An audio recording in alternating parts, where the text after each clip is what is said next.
بسم الله الرحمن الرحيم عن بريدة رضي الله تعالى عنه قال قال رسول الله صلى الله تعالى عليه وسلم أهل الجنة 20 و100 صف 80 منها من هذه الأمة و40 من سائر الأمم رواہ الترمذی۔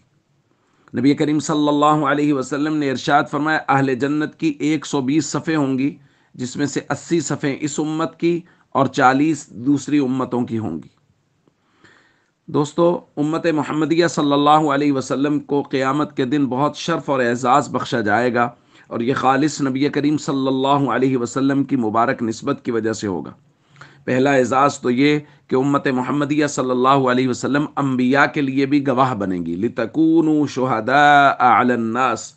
کہ لوگوں کے اوپر گواہی دے گی امت محمدیہ صلی اللہ علیہ وسلم۔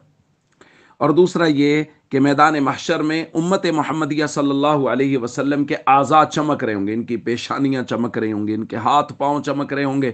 اعضائے وضو چمک رہے ہوں گے نبی کریم صلی اللہ علیہ وسلم کی مبارک نسبت کی وجہ سے، کہ حضور کی مبارک نسبت کی وجہ سے ان کو وضو نصیب ہوا اور وضو کی وجہ سے اعضائے وضو چمکیں گے۔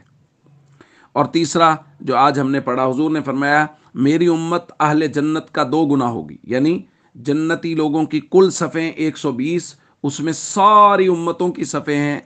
40، اور صرف امت محمدیہ صلی اللہ علیہ وسلم کی 80 صفیں ہوں گی۔ دوستو، یہ سارے اعزازات اللہ رب العزت نے نبی کریم صلی اللہ علیہ وسلم کی مبارک نسبت کی وجہ سے دیے۔ ہمیں اس نسبت کا بھرپور پاس رکھنا چاہیے، اپنے آنے والی نسلوں کو یہ پیغام دینا چاہیے کہ ہم لوگ حضور کی مبارک نسبت کی وجہ سے اعزاز اور شرف پا رہے ہیں اور پائیں گے۔ ہمیں اپنی زندگی نبی کریم صلی اللہ علیہ وسلم کی مبارک طریقوں کے مطابق گزارنی چاہیے، اور فرائض و ارکان اسلام کے ہمیشہ پابند رہنا چاہیے۔ السلام علیکم ورحمۃ اللہ وبرکاتہ۔